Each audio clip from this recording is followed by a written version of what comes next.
Okay, so let me begin by introducing Gathoni Marugi Jenkins, member of Westminster, who has arranged with Christine to present our program this evening. So Gathoni, turn it over to you. Good evening, everybody. Thank you so much for joining all of us. We're excited today to have Christine Hoehn join us and present on the idea of foster care. She specifically is the foster care parent recruiter for the Division of Family Services. And she'll be talking to us about the number of children who are within the foster care system.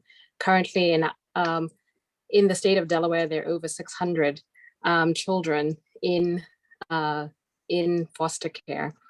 Christine has been with the Division of Family Services, and she'll talk more about her presentation. I'll turn it over to you, Christine. Thank you. So I've been with the division since 2016, and before that, I was executive director of a nonprofit that helped homeless families. It's called Family Promise. I know there's one in Newcastle County. The families would stay in a network of churches at night, and they would be with me during the day, and I would case manage and help them to develop into getting their own housing. So in that role, I was an advocate for families who were almost homeless, whose children were at risk of being taken into foster care. So I dealt with the division in that respect, advocating for my family. And then later I became a foster parent of a baby that had shaken baby syndrome. And I had to advocate for her, to fight to make sure she got all her doctor's appointments, all of her therapies, everything she needed to heal herself. She had like 16 broken bones and detached retina and all kinds of different things that she had. But it was an experience that when I was in foster care doing that, it was so overwhelming because I didn't understand all the aspects of foster care. And now that I work for foster care, I understand all the pieces and how it works together. But for a new foster parent, it can be really overwhelming in the beginning.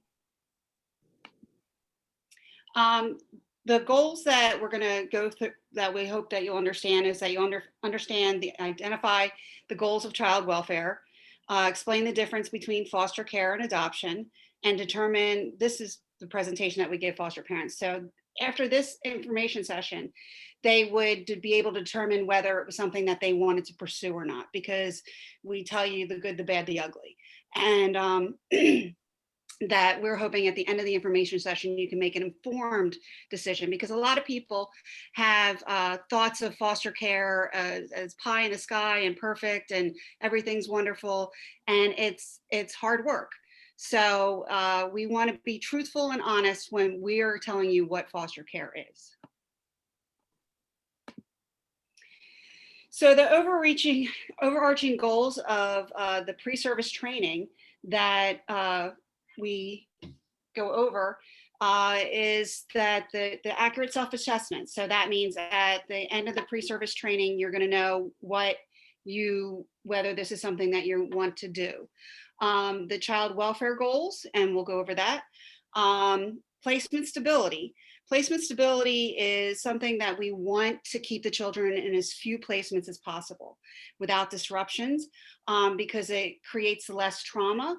The more places that if they move from home to home, they're going to experience more trauma. So we want to make sure our foster parents are trained so that they can work through any experiences that they're having that are a little bit difficult. We want to work with them to help them keep their placement stable. Teaming is where the foster parent is part of the professional team. Each child has a treatment worker who is the one that is overseeing the development of the parent, the biological parent. And they can also have a guardian ad litem who is looking out for the child's interests in court cases when they're going through the court system.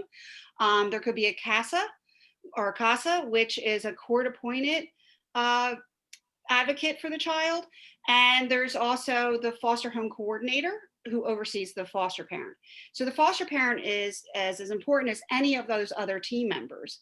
And they want the foster parents to be professional and work with the other team members.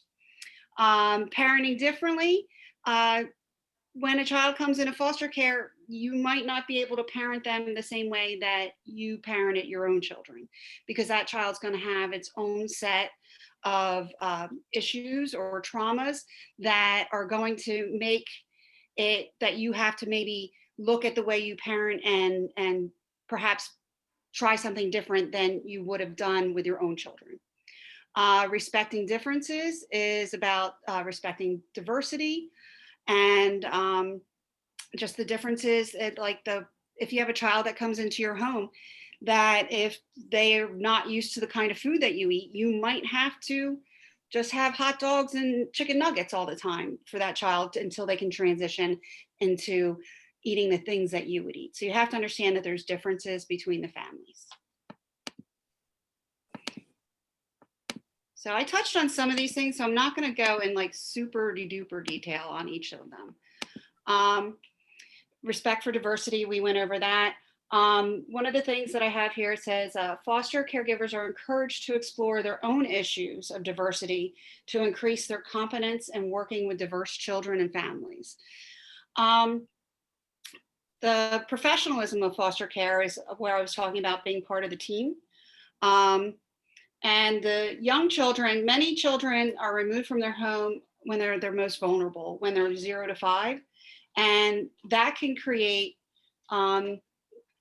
developmental disabilities. It can create mental health difficulties just from the trauma that they experience from being removed when they're so young. So that's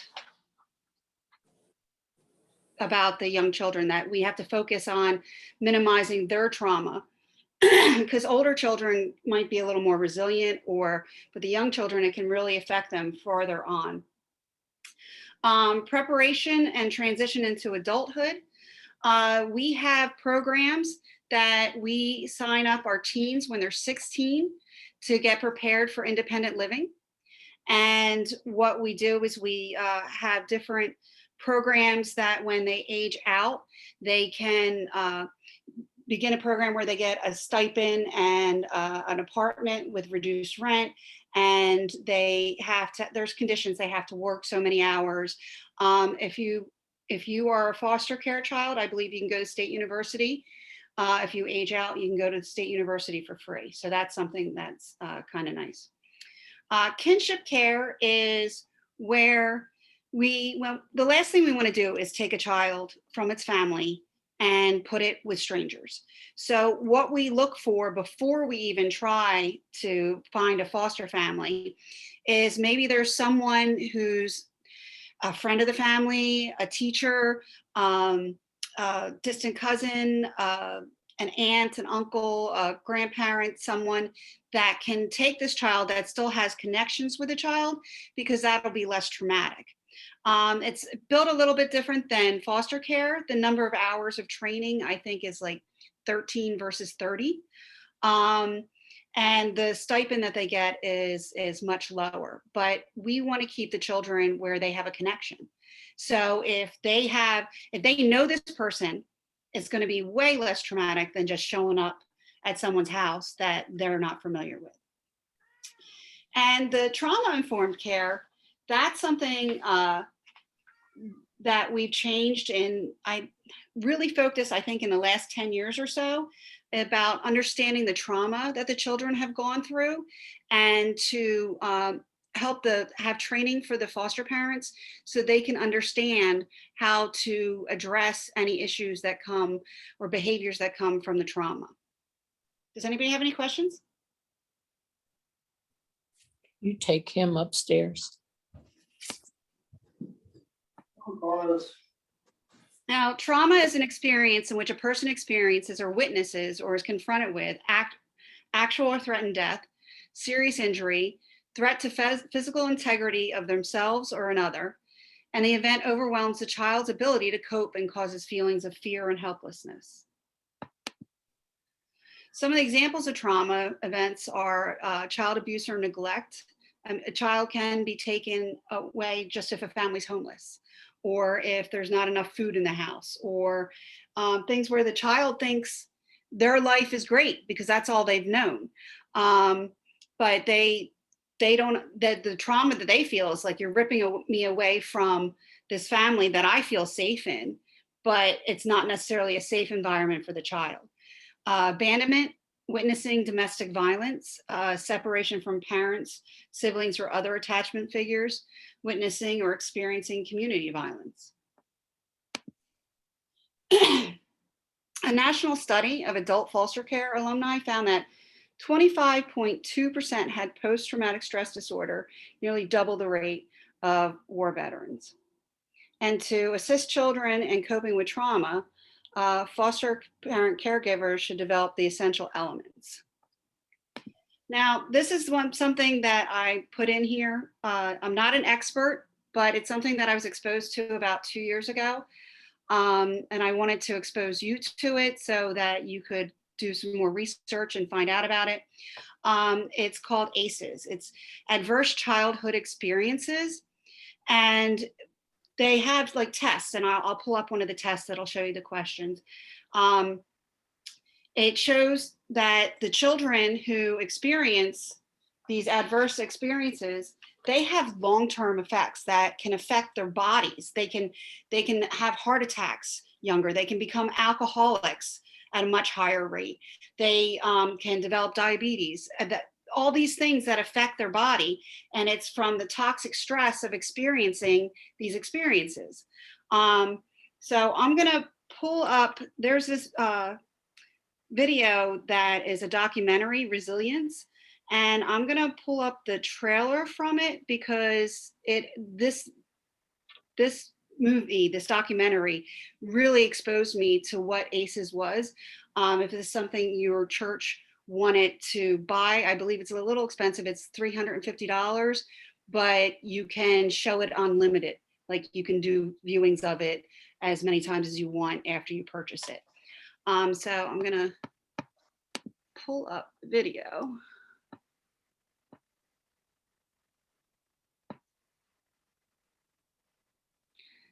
Find it. Hang on.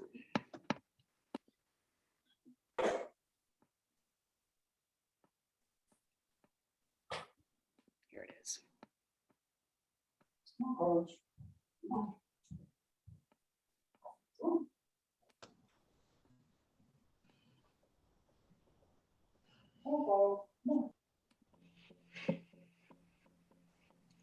We all like to think of childhood as this time of joy and innocence.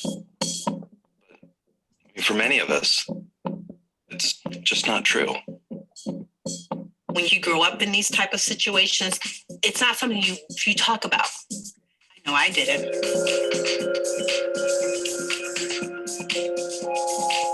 The first thing that we found is that adverse childhood experiences are common.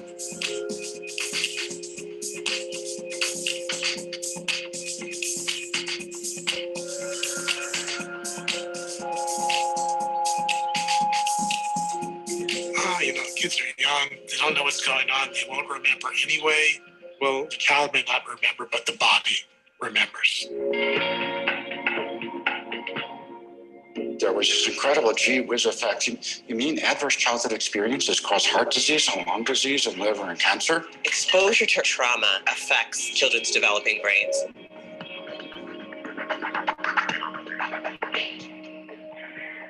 The impact is on your behavior, it's on your heart, it's on your DNA. Like, how do you deal with all that? I don't reach out because I'm not used to that.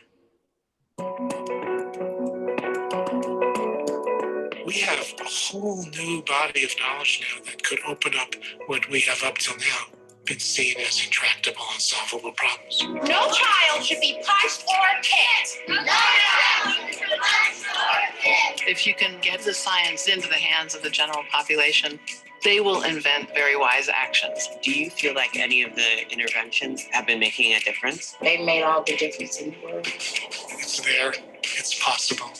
And a defeatist attitude is completely disconnected from what 21st century science is telling us. And we should be going after that like a bear.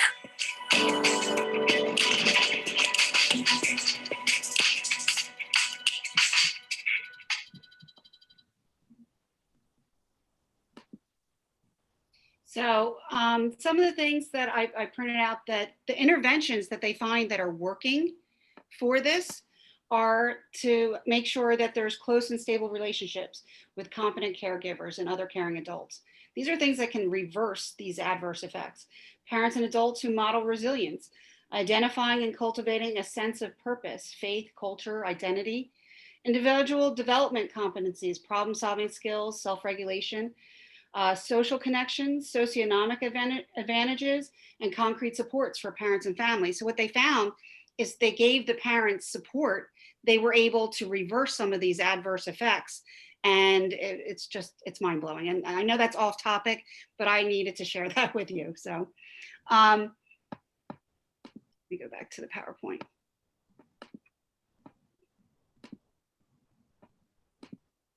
So there's 9 essential elements of trauma-informed caregiving. The first one is to recognize the impact that trauma has had on your child, because what that helps you understand their behaviors. When I had my foster baby, she had all kinds of broken bones and she would cry. When I understood that she had been injured, that something had happened to her, I was able to not be bothered when she cried. Like when my own kids cried, I'm like, oh my God, just stop crying.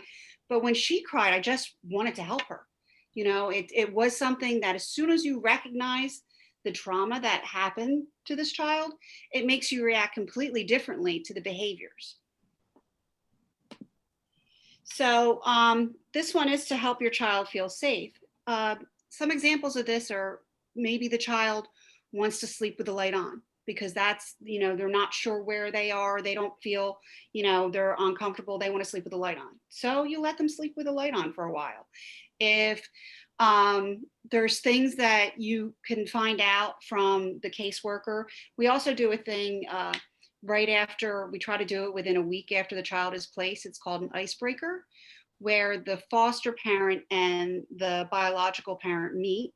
It has a couple different things that it does. First thing it does is it shows the biological parent, like, this is who's taking care of my child. It's not a stranger. This is just this nice couple, or this woman or this man that's taking care of my child. And it helps them to have less apprehension than their child's just taken away somewhere and they don't know where they are. For the foster parents, it gives them an opportunity to talk to the biological parent and say, hey, you know, Johnny doesn't seem to like the peanut butter and jelly I make him, but he asks for peanut butter and jelly. And the biological mom said, well, we use strawberry jelly. We don't use grape jelly. And it would be something that the foster parent and the parent can work together to help the child feel more comfortable in the foster home.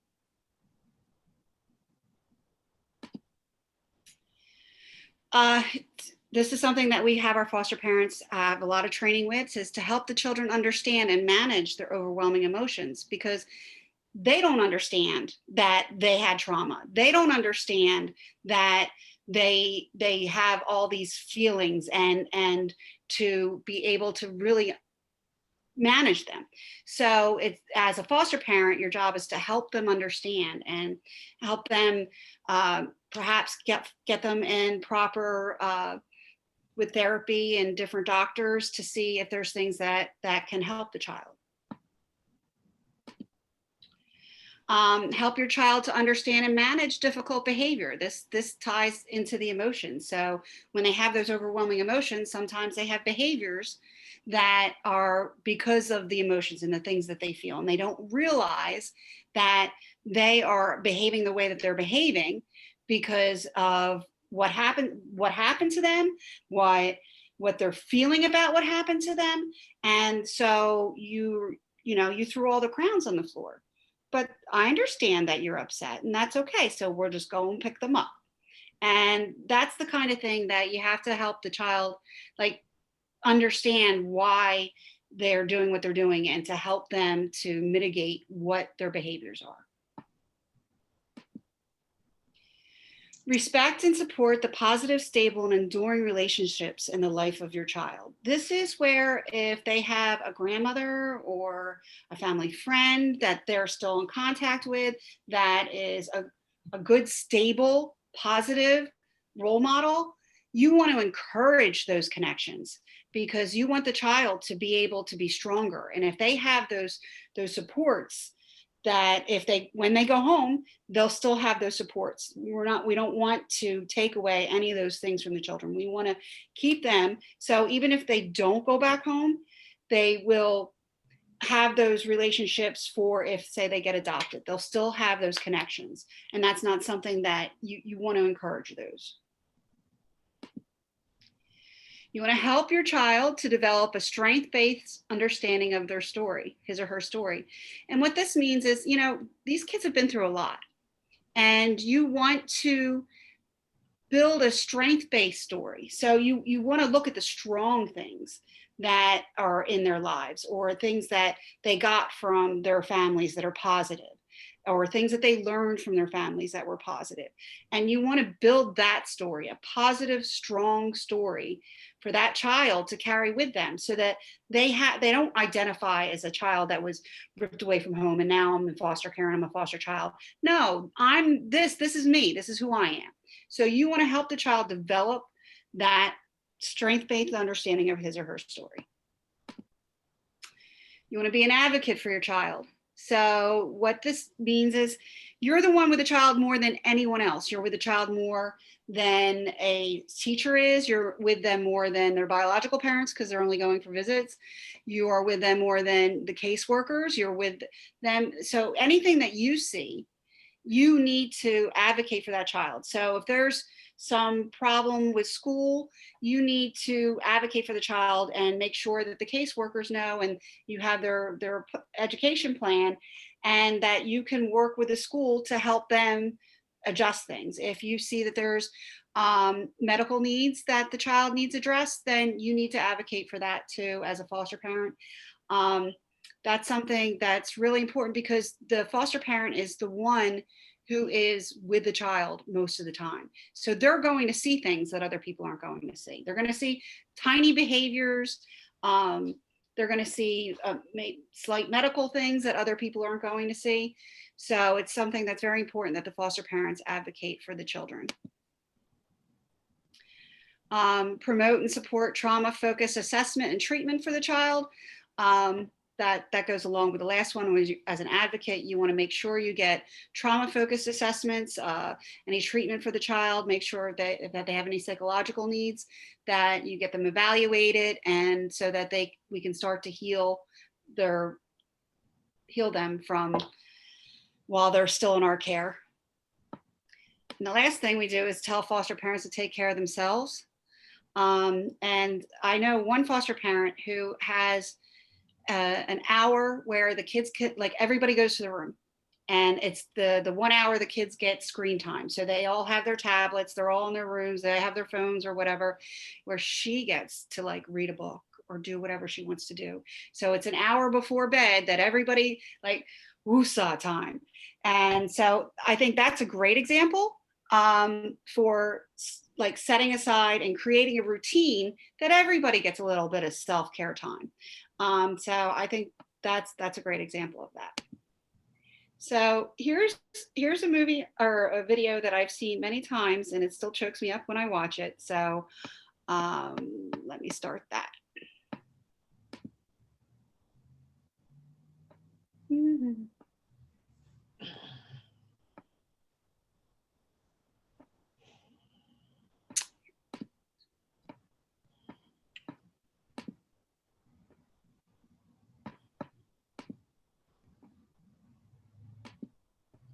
Make it big. I came into foster care because my mom was 15 years old when she gave birth to me, and about several years later, she had my little brother. And she left me for days unnumbered to take care of my brother because she walked out and left us as a result of her addiction to heroin. I know my mom loved me very much because when I came into foster care, they say that I had a very large vocabulary, and you don't develop that on your own. It's obvious that my mother spent a lot of time with me in spite of her drug addiction. One of the things that was really sad, though, is that as a result of being in foster care, we moved around a lot. We were moved from home to home and rejected quite a bit. I still live a lot with that pain. The thought of moving from house to house and going through that, whenever I think of those times, I often think about the numbers of children who still go through that. I think about it because of how it affects me today in my relationships and how I view and approach life, the passion that I bring to the things that matter most to me. I also remember the hope that I had for the many times that families came forward and there was interest expressed in possibly my brother and I getting adopted. And I remember the excitement that people expressed when they saw us and they thought that we were cute little boys while we were cute when we were 12 and 9 years old. And I remember the things that they would say about how we look like this relative or look like that relative, and how that would just give me so much encouragement and hope because I thought I might get my chance at a family. And I remember the disappointments when it didn't happen. I often wondered why when I was placed in a home, someone might send me back because maybe I wasn't the kind of kid that might tell the truth all the time, or I was a kid who stole things from time to time, or I would act out in different ways. And I felt bad because when I would get kicked out of a home, I would look at my little brother and realize that it was often my fault that we were being thrown out of a home. And those feelings again of moving from place to place and feeling a bit unsettled made it very hard for me to trust people. And so I guess as I went through my life growing up and then eventually having to be separated from my brother because we wanted to make sure he had the best chance of getting a family. And ultimately, fortunately, he did.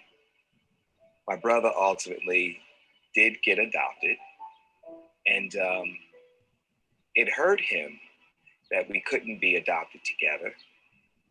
He's a grown man now, and he wonders, even as a grown man, why was he left? While he had the satisfaction of getting a home, he feels that he was left. So there was a price paid that we had to be separated, even though he had a family. I went through the rest of my life feeling as if I wasn't quite good enough, feeling that there was something really wrong with me because I never did get a family. And I know that there are hundreds of children out there, hundreds of thousands of children out there who beat themselves up because they really wonder, why aren't they good enough to get a home? Something that every child deserves. It's a basic human right for children to have childhoods, to not have to worry and wonder, why don't they have family? Why don't they have a mom and a dad, or an aunt and an uncle? Some kind of security of family so that they can thrive and grow up to be the best kind of people that they can be. I struggled with that. I tried to dig deep within so that in spite of it, I can be the best person that I can be. And so ultimately, I was determined to prove people wrong.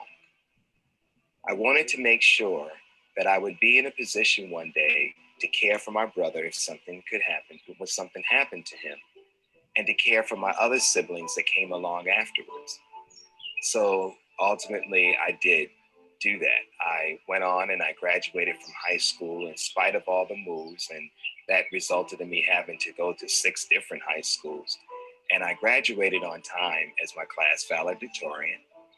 I went on to college and I got a degree in health and human services. And then I went on and received another degree in healthcare management and another graduate degree in management, and had a successful career in the Navy, and went on and just other great jobs, and became an advocate for children, although that was never my intention, but found that I really needed to do that because I wanted people to understand the pain and to understand the possibilities at the same time that all of the children who are waiting have.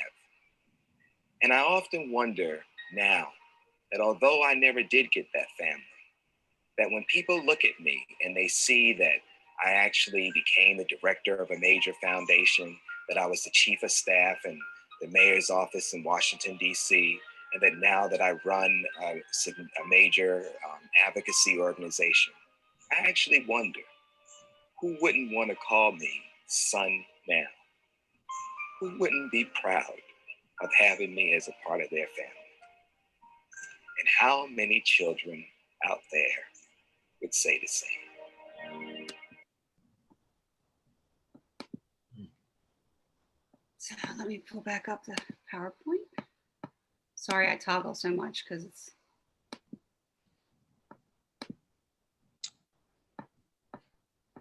So these are some of the questions we like to ask.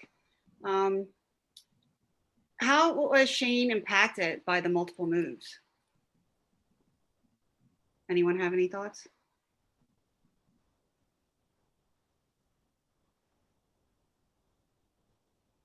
Shane felt that he was really underestimated, and it really propelled him to become an overachiever in everything that he did moving forward. And he wanted to do better for children like himself who were in foster care and felt abandoned and not really a part of a family, which he craved for his entire life. I mean, you can see it in the way you can still see the pain when he's talking about it as an adult. Now I'm going to answer the next one. Why did Shane lie and act out in foster care? And that's all about the trauma we were talking about, that each move that he had created more trauma and would create more behaviors. And so, you know, he would steal sometimes or lie sometimes. And when you have multiple foster children in your home, sometimes it's hard to deal with those behaviors. We actually, I believe, have more young children in foster care, but we have more need for teen homes. And that's because we need people who are going to be able to take care of these kids and keep them in a stable placement so that when they act out, you work with them, so that we don't have to, because the teens are the ones who are in care for a long time. If you're a teenager and you're in care, you're going to be in care for a long time. At 16, I think maybe it's even younger. I think at like 14, they have to say whether they want to be adopted or not. Like if somebody says, I want to adopt you, they get to say no, yes, no, I want to stay in foster care. I want to go into independent living. So that's something that that they're dealing with.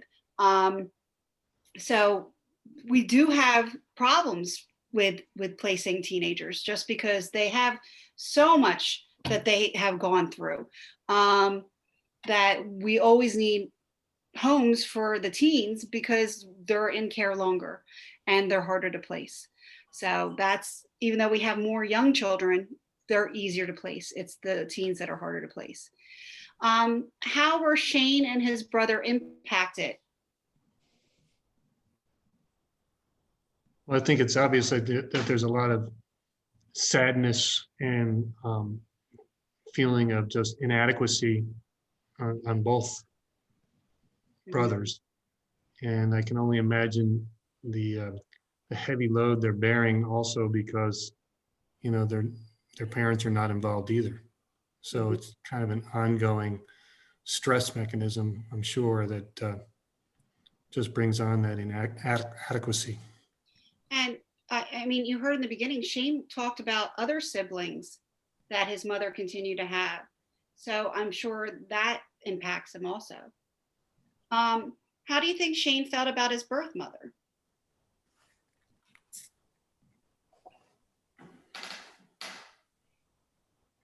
Well, in the beginning, he said, he spoke like, even though she had, he was taken when he was quite young because of her drug problem. He talks about the large vocabulary that he had, and that was from her because she read to him. And I'm sure that he contributes all of his accomplishments in part to the early beginnings that he had with her. But kids in foster care always, always love their parents. They're no matter what they do wrong, they love their parents. They are their parents. So that's something that even if you know all the good, the bad, the ugly, they're still going to love their parents. And as foster parents, we need to make sure that we recognize that and understand that. Was anybody surprised by Shane's success as an adult?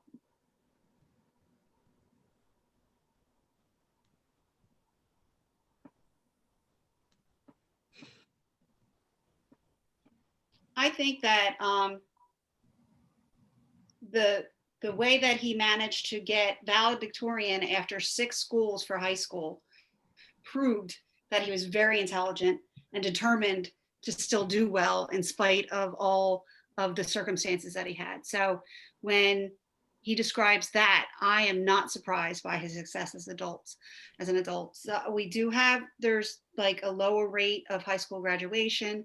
There's a lower rate of college graduation, but there are those amazing foster kids who, in spite of everything that happens to them, go on to greatness.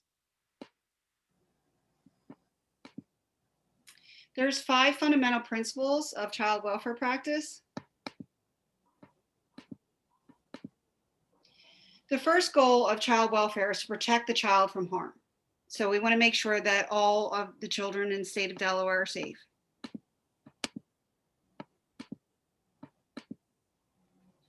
Second, that it's in the best interest to remain with their own families. So we have 500 to 600 kids in care right now, and we have 500 to 600 kids who are all have open cases of treatment, but they're staying at home. They have interventions and safety plans for their biological parents to work on in order for them to close their state case. So they are still with their families, and we can give supports to the families. We don't want to take children out of their homes. If we get a call in an investigation, we want to go in and see if we can set up a safety plan and give supports to that family so that child can stay in the home, because it'd be less traumatic for them to stay home and get things fixed there than to move into foster care and have to deal with the trauma of coming into a stranger's home. So that's the second thing that we do. It's never in the best interest to be removed from their families unless it's the only alternative. Sorry, I have it blocked by everybody's beautiful faces down here. To ensure their safety.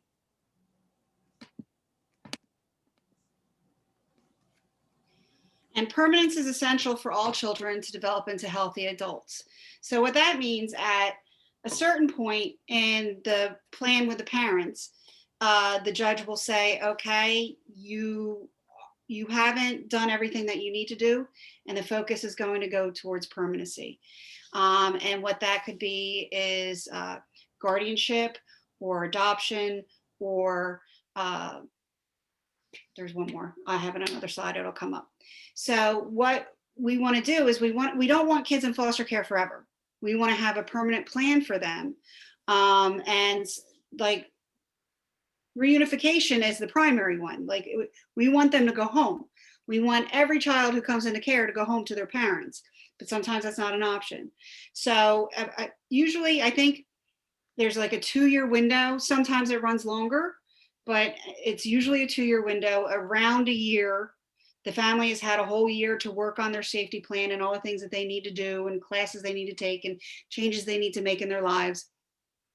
The judge will focus, okay, we're going to look at other options, but they're still giving the parents a chance, like they're not terminating the parents' rights. Because if, say, halfway through the next year, the parent wakes up and says, oh my God, my kid's taken away from me, they can like jump through all kinds of hoops, and the judge will always try to make sure the child stays with their family.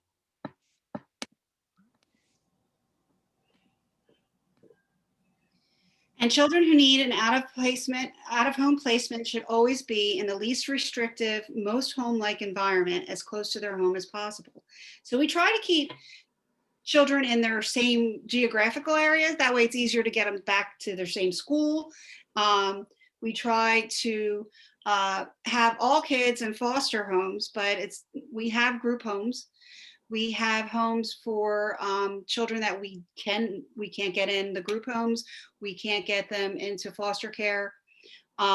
We have out-of-state placements for children who have extreme difficult behaviors, like their IBS, which is sexual misbehaviors.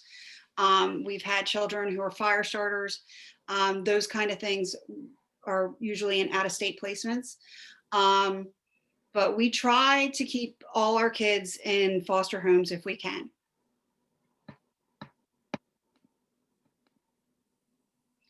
So the permanency options are reunification, permanent guardianship, and guardianship. The difference between permanent guardianship and guardianship is the parent with permanent, the parent no longer has the ability to come back and take guardianship from you. Regular guardianship, the biological parent can petition the court, say 6 years later, look, I got my life together, I'm doing okay, can I get guardianship back of my child? Can I get my child back? So that's the difference between permanent and guardianship. So foster caregivers provide temporary care for children whose families are experiencing crisis. Most often the goal of foster care is to reunify the children with their families. That's what we always want to do, because that's in the best interest of the child.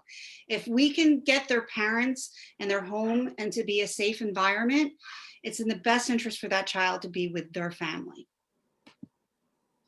Foster caregiver is expected to work jointly with the agency to achieve the goal, and you may be asked to transport the child for visits with the primary family, attend planning sessions, or teach and mentor parenting skills. I have one foster parent who works so hard with the biological mom that the biological mom was able to get her child back. And she still gets to see the child, that she like babysits for her. She's a support for her. And so they still have this relationship. So that even though that child reunified, that foster mom still has a relationship with that child. So that's something that we like to see. Foster parents will not do visitation in their own home. It'll be in a neutral site or at an office. So you may be asked to drive them there, but we do not give biological parents, foster parents, information like their address, their phone number, because you don't know what's going to happen. When a biological parent's child's taken away, their baby's been taken from them, and they could react and come around your house or something like that. And so we want to keep that to a minimum. Adoption is the creation of a permanent emotional and legal parental relationship between a child and a person to whom the child was not born. The adoptive parent has full permanent responsibility for the child, and the relationship is legally identical to the relationship with a child born to the family. Adoption can only occur after the birth parent's rights have been permanently terminated. Now, we get a lot of people who come to us looking to foster to adopt. And so we make sure they know we always want the children to go back to their families. Reunification is the goal. But we have at any given time 600 kids in the system, and we adopt out 100 kids a year. So there are children whose parents' rights are terminated. And if you're the foster family, we're going to come to you first and say, are you an adoption resource? So when we tell people, you might not be your first placement that you can adopt, but if we know that that's something that you want, every once in a while we have a baby that comes in and that mom had 3 babies before that were all terminated. We'll put that baby with you, because the likelihood that parent's rights are going to be terminated would be higher. So we would want to make that opportunity for you if you've been with us and been working with us. So the difference between foster care and adoption. There are subsidies that after you adopt a child, they give you subsidies.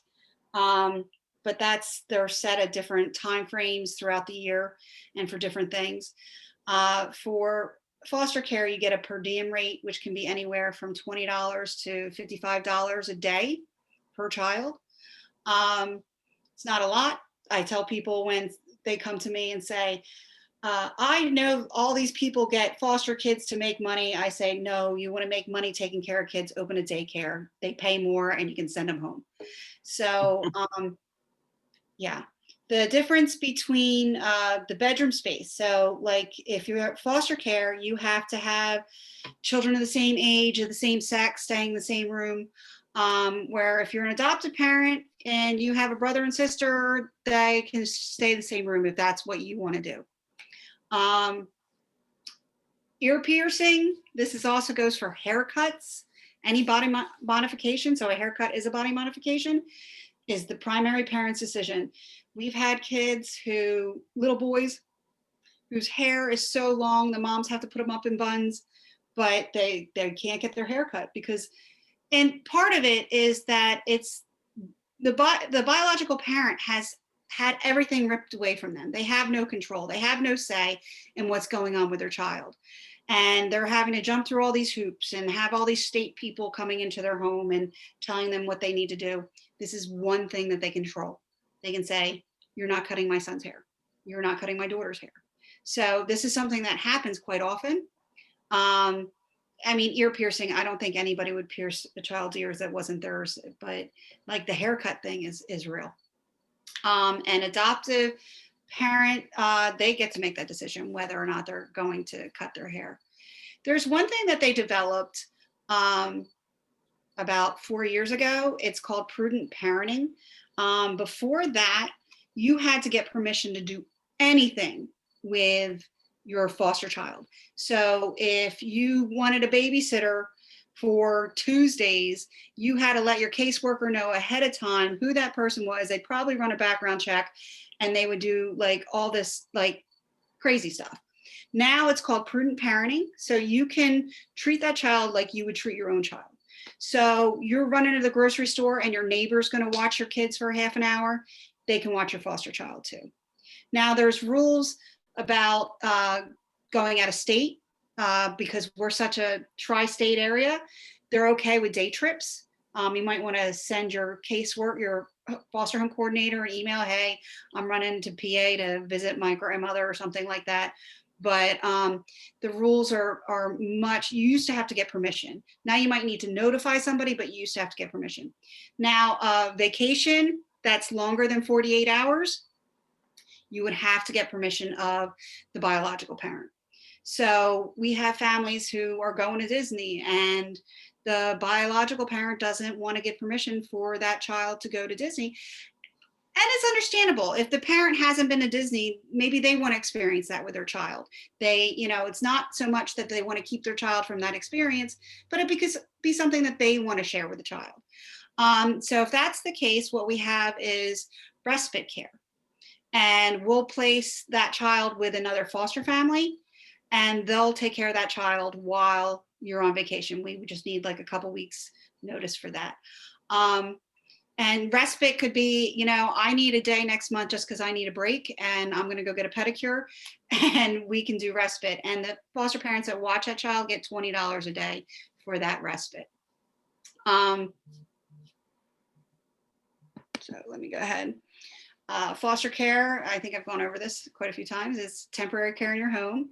The ages range from infants to teens. If a child is in high school and they're over 18, we can put in for a board extension for them to stay until they graduate high school. And needs of homes for teens, we need for teens, medically fragile, and for sibling groups, we do not want to break up sibling groups. Like with Shane and his brother, we probably would not break them up. We would keep them together. What we do if we have large sibling groups is we try to at least keep them in groups of 2 so that they have each other. And we try to place them with foster parents who are friends so that they can get to see the siblings and interact with each other. So that's something that we really work hard to do. The goal for most foster children is to return to the biological parents. Foster parents protect and nurture. I know with my foster baby, it was really hard. We had her for 8 months. We had her from 6 months and 6 months old. We had her for 8 months, but she had like 3 doctor's appointments a week, 3 therapies a week. And she had to get glasses and wear patches. And when she went home, how I consoled myself is that I knew I healed her. I knew I was the one that was there for her when she needed to go to all those doctor's appointments that her mother wasn't capable of doing. And that when she went back to her mother, she was healed and her mother would be capable of taking care of her. So that's how I consoled myself with that. And I think a lot of the successful foster parents have to look at how they're changing that child's life and how they're helping them. Meet the children's developmental needs and address developmental delays. I mean, there are times where the biological parents might not recognize some of the developmental needs or the developmental delays. And as a foster parent, you can get those things addressed while they're in your care. And when they go home, they continue with those treatments and techniques. Support relationships between children and their biological families. And we touched on this earlier about like even extended family. These kids love their families and you need to, as a foster parent, understand that and support it.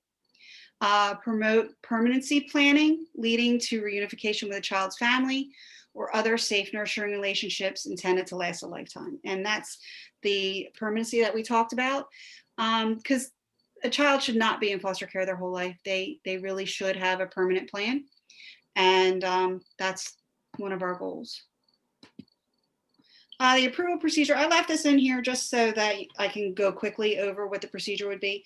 The foster parents, potential foster parents would give us a consent form that we can do a preliminary background check. We look in Delgis to see if they have anything in Delaware criminal. We look into DFS to see if they've ever had a DFS case, because these are things like that we would flag them before they even start the training. The next thing, like the class, like the first class is an information session, which is pretty much what you're doing right now. That's the first class. Then there's 9 more classes of pre-service training. We have an outside agency, PCAD, Prevent Child Abuse Delaware, that does that training for us. And right now that's also through Zoom. So if after they're preliminary approved, they're sent over to PCAD. PCAD calls them to schedule them for training. After they complete the classes, they also have an application packet that they have to complete. That they're given when they're in PCAD. That has, they need to have their financial information. You cannot be on food stamps or have Section 8 housing. You have to show that you have enough income to support yourself because the stipend that you get from the state is a month behind. So we need to know that you can absorb this child into your family and it's not going to hurt your ability to take care of yourself. Then they also have to have a letter from their landlord if they rent, saying that they're allowed to have foster children. If they have a mortgage, they have to provide that information. And there's a basic application they have to fill out and they have to have CPR. Then they are, when they have all that completed, they are forwarded to ABC, which is a Better Chance for Our Children. They do our home studies. And they go out to the homes and they interview everybody in the household and they examine the house. Like there's things that you have to have. Like it was so funny when I became a foster parent, they came and told me I had to get a trash can with a lid because having a trash can without a lid was something that I wouldn't be able to get my license. So they couldn't approve me until I went and bought a trash can with a lid. So it's like all kinds of, my water temperature was too high. I had to go out to my hot water heater and turn down the water temperature. These were all things that I had to do before I could open my home. So after they do the home study, ABC prepares a report and sends it back to DFS, to the supervisors, and with a recommendation whether this is a home that should be opened or not. And then the supervisors decide if they ultimately decide if they want to open the home or not, based on what's in the report. And then they assign them to a foster home coordinator. A foster home coordinator comes out and meets them and opens their home. So that's how it works. So here are some of the supports that we have for foster parents. They have a foster home coordinator who is their direct worker. They're the ones that when they're going crazy, they call their foster home coordinator and say, like, this is what's going on, I need your help. They also have to work with, the child has a treatment worker. So the treatment worker takes care of everything for the child. The foster home coordinator takes care of everything for the foster home. Sometimes the foster home coordinator can help get something from the treatment worker that they're not able to communicate with or can't get a hold of them. The foster home coordinator can help them with that. Child care, we do pay for child care if both parents work, or if you're single and you work full time. I think it's 35 hours you have to work in order to get the child care. We offer respite care, I mentioned that. All children in foster care are, young children are available for WIC, which the women and infants and children. That's where they get like formula, because formula is crazy expensive. That's where they get coupons for milk and vegetables and peanut butter and bread and juice, which can really help you when you got a little kid and you're paying for diapers and all these other things. All children in foster care get Medicaid. So their medical, dental, and optometric services are all covered. Speech and hearing services are covered. Psychological and psychiatric evaluations are covered. All mental health treatment is covered. Drug and alcohol evaluations and treatments, these could be mostly for our teens. And training for foster parents, we offer training all the time. The warm line is more like a crisis line.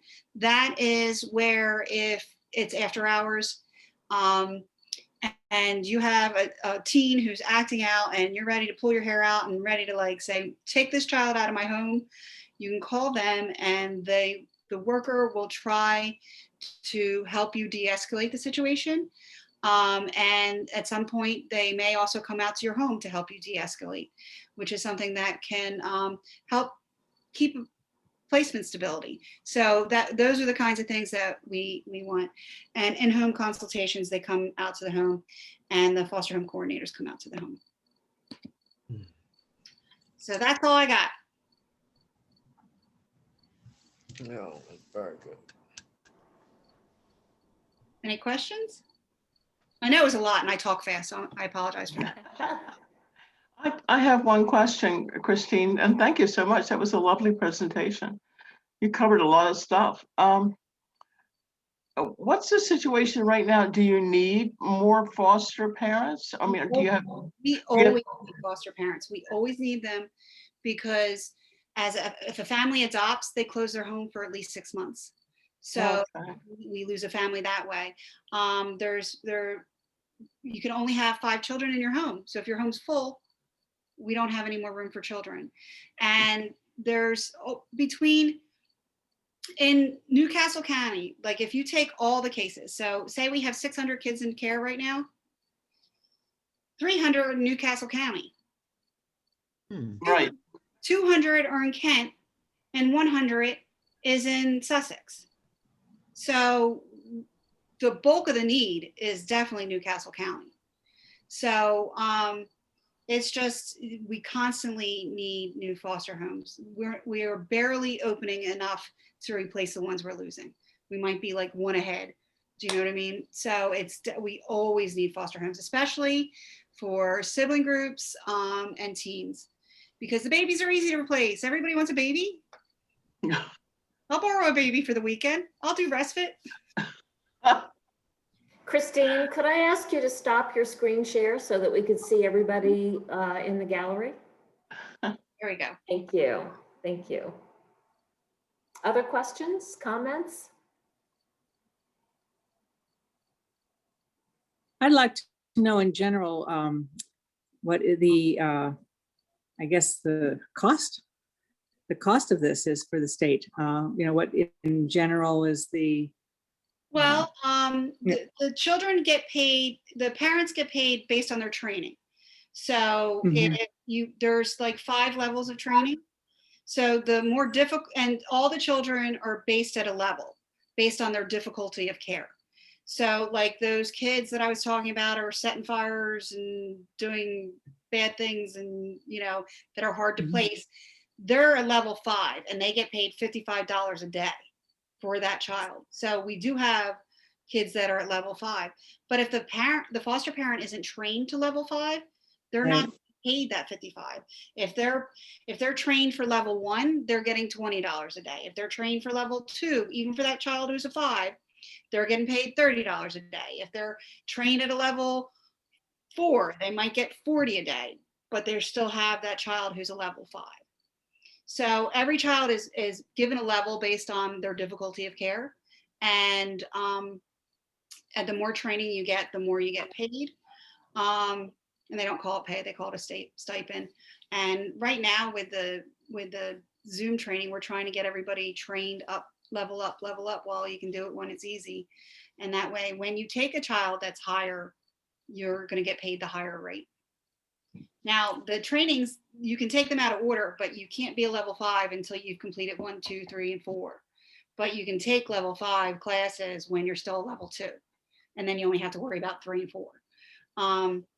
But they're paying, but we pay the least. I mean, when I was a foster parent in New Jersey, I was paid a lot more. I mean, the base rate, I think here, over there was like, it was like $13 a day when I first started. And that's like $400 a month. And the base rate in New Jersey was like almost $800. So it's still low. I mean, it's up now that at least it's 20 instead of, you're getting $600 a month instead of $400. But yeah. Looking over time, Christine, what proportion of these children are returned to their biological families? Well, I would say 95% or more. Really? Yeah, because if we're only having 100 adopted a year, and because I had someone go back and look over years, and 1 year it was like 90 something, 1 year it was 107, and on average over 5 years it was 100 a year. And we have when I first started, we had up to 800 kids at a time. And so most of them are going home. If only 100 out of, and placements can be as short as 3 weeks. Like say a mom was homeless and her child was taken from her because she was homeless. And suddenly grandma says, oh my goodness, my grandbabies are in foster care. No, you can live with me. And she has a home and a place to live, and they can turn around and get her the kids back. Sometimes those placements or those, or they identify someone who can take the child in the family that they didn't know as a resource. Like say there's a cousin in a different state. So there's an interstate compact that we have that if it was identified, if it was a child in Delaware would reach out to the other state and say, we have a resource in Pennsylvania. Can you start the process to get them to be able to get this child? If we have people all the time coming to my information sessions who are in Delaware, who want a child who's in wherever, and I tell them they can stay and watch and learn, but this isn't the right place. They need to start in the state where the child is, contact their interstate compact, make sure they know that you're a resource, and then they contact Delaware. Delaware will contact you, and the training for that goes through 2 different agencies, that it's not under DFS. I guess my other question is, what percentage or what number of kids age out of the foster care system without going back to their families? They simply age out. Because as I understand, at 18, you're sort of on your own. So on average in a year, how many kids would age out of the system in Delaware? I can get that number. I can get it back to Gathani, and she can let you know. I can contact her. Okay, curious about that. There was an organization that I just talked to Gathani about. It's kindtokids.org. They do a lot of stuff for foster care. And so she was mentioning there are things that maybe your church would want to do. That's something that if you wanted to work with them, they're already doing things. So you don't have to like rewrite the wheel. And they're also already connected with foster care. Like I know that they do our toy drive for Christmas. So like if you wanted to volunteer and roll up your sleeves and help hand out the gifts to the foster parents, that's something that you could do. You could offer to like run a toy drive at your church for them.